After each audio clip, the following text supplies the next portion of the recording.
வணக்கம். வாழ்க வளமுடன். சமீபத்தில்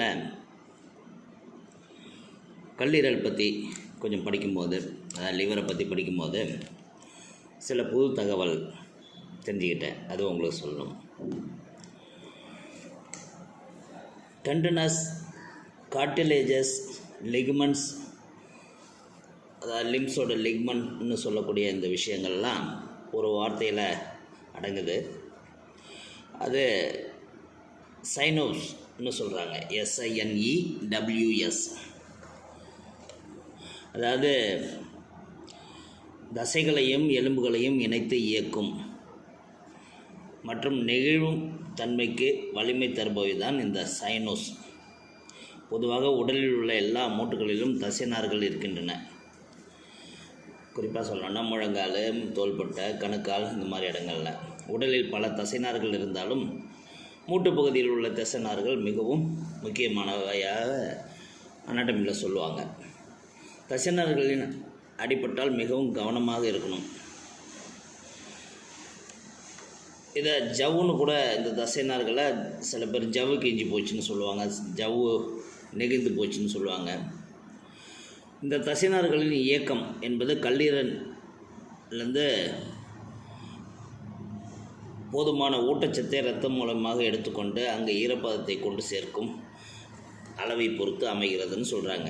கல்லீரலின் இரத்தம் தசைநார்களின் கட்டமைப்புகளுக்கு வலுவூட்டு கூடியதாகவும் பதமாக பராமரிக்கக்கூடியதாகவும் இருக்க வேண்டும். அதுக்கு ஆரோக்கியமான கல்லீரல் இருந்தால் மட்டுமே முடியும். ஆரோக்கியமான கல்லீரல் தான் அங்கிருந்து பாஸ் ஆகக்கூடிய ரத்தம் மூலியமாக தசைநார்களுக்கு ஊட்டமளித்து சீராக இயங்க உதவுகிறது. தசைப்பிடிப்பு, மசில் கேட்ச் என்கிறது ஏற்படாமல் தடுக்கிறது. கை கால்களில் வலிமை குறைவது மற்றும் உணர்வற்ற நிலை ஏற்படுவதும் தடுக்கப்படுகிறது. கல்லீரலில் இரத்தம் குறைவாக இருக்கும்போது தசைநார்கள் வறண்டு விரைப்பாக மாறிவிடும். தசைப்பிடிப்பு மற்றும் மூட்டுகளின் பலவீனமான இயக்கத்துக்கு இது ஒரு வழியாகி போகுது. இந்த பிரச்சனையை அறிய மேனுவல் மசில் டெஸ்டிங் MMT என்ற மருத்துவ பரிசோதனை உதவுவதாக சொல்கிறாங்க. ஒருவரின் தசை வலிமை மற்றும் அதன் செயல்பாட்டை மதிப்பிடுவதற்கு டைனமோமீட்டர் என்ற கருவியின் உதவியை கொண்டு பரிசோதனைகள் எடுக்கப்படுகிறது. ஒருவரின் தசைநாறு நன்றாக இருப்பதை எடையை தூக்கும் திறன், அதாவது ரெசிஸ்டன்ஸ் டெஸ்ட், கை கால்கள் வலிமையுடன் செயல்படுதல், தினசரி செயல்பாடுகளில் எளிதில் சோர்ந்து விடாமல் அதிக நேரம் தொடர்ந்து வேலை செய்யும் திறன் ஆகியவற்றின் மூலம் நாம் அறிந்து கொள்ளலாம் என்று சொல்கிறாங்க. அப்போ எனக்கு இதிலேருந்து நான் கற்றுக்கிட்டது என்னன்னா, இந்த மசில் கேட்ச் இயங்கும்போது பொதுவாக தண்ணி குறைபாடு, வாட்டர் கண்டென்ட்டு உடம்புல குறையிறது. இன்னொன்று கேஸ்ட்ரிக் ப்ராப்ளம், சரியான ரத்த ஓட்டமின்மைங்கிறத வச்சு அதை ஹேண்டில் பண்ணுவோம். ஆனால் இப்போ கல்லீரல்லேருந்து சுரக்கக்கூடிய ஒரு சுரப்பும் இந்த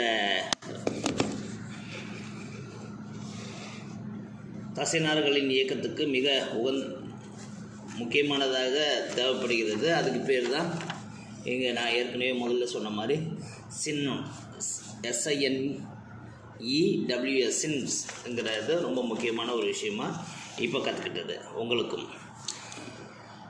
வாழ்க வளமுடன். அதனால் கல்லீரலை பத்திரமாக பாதுகாத்தால் தான் பல வழிகளிலிருந்து நாம் நம்மளை காத்து கொள்ளலாம்.